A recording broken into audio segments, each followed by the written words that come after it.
Absolutely no problem. You will have by close of business today. Period. Have a fantastic week. Send. My wife asked me to stop by Starbucks and pick her up a iced mocha on the way home, so I had to get back to her on that one. Hello, welcome, happy Monday. Let's jump right in because today's exciting. Today is day one of our 5 week exploration into the pillars. We are starting with what is considered to be, to me personally, the most important pillar. That's trust. It's important for a couple of different reasons. It's important because it is so fragile. Without it, you really can't build forward. It's like taking a retaining wall and making three instead of four of them. You have to have that first one in place to build the next. It is transferable. It goes immediately to the next pillar. Whereas the others can kind of morph in between and kind of be done out of order, this one has to be done first, and it is immediately applicable to the other pillars. So it's important to understand that trust is the most key component of the pillar system. Now, fundamentally, it is the digital trust. It is fundamentally the exact same as regular trust. However, it is structured a little bit differently in the sense that you have to put your content out in order to attract the audience that you're looking for. And then once they have decided to come out and make personal contact or physical contact or digital contact, then the trust is put on the table, and it is 100% your responsibility to pick that up and hold it tight and make sure that it's good. So that's where it's a little bit different. If you're talking about trust from a brand new relationship, from like a cocktail party style setting, or somebody that you just met that you really like, or you just started to date, that is a reciprocal from the minute that it starts. This is digital, so it kind of goes one before the other. You put out the content, they decide to come out and see you, and then you have their trust. And let me stress how important it is that once they've decided to come out and see you, how important it is for you to act on that. There are 1.5 billion users on Facebook alone.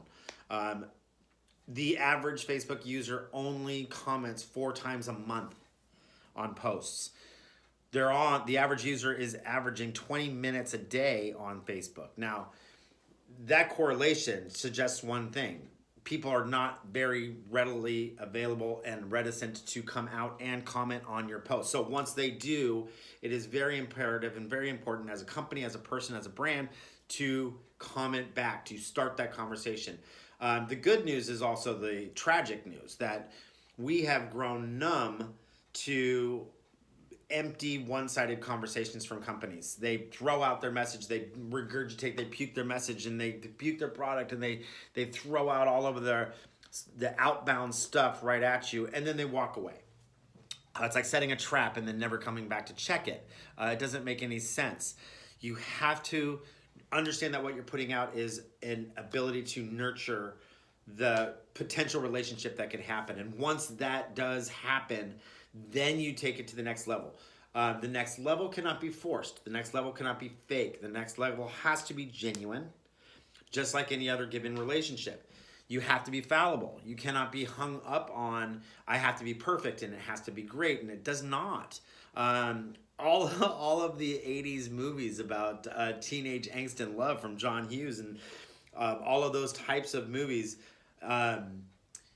they stress the importance that the kid that falls down and trips and is a little bit geeky and a little bit nerdy and a little bit off, those are the ones that end up winning. Those are the ones that end up the most attractive. The ones that are the most fallible, that show us that our own fallibility is okay, are the ones that are more attractive and the ones that get the most attention. So just go out and be you.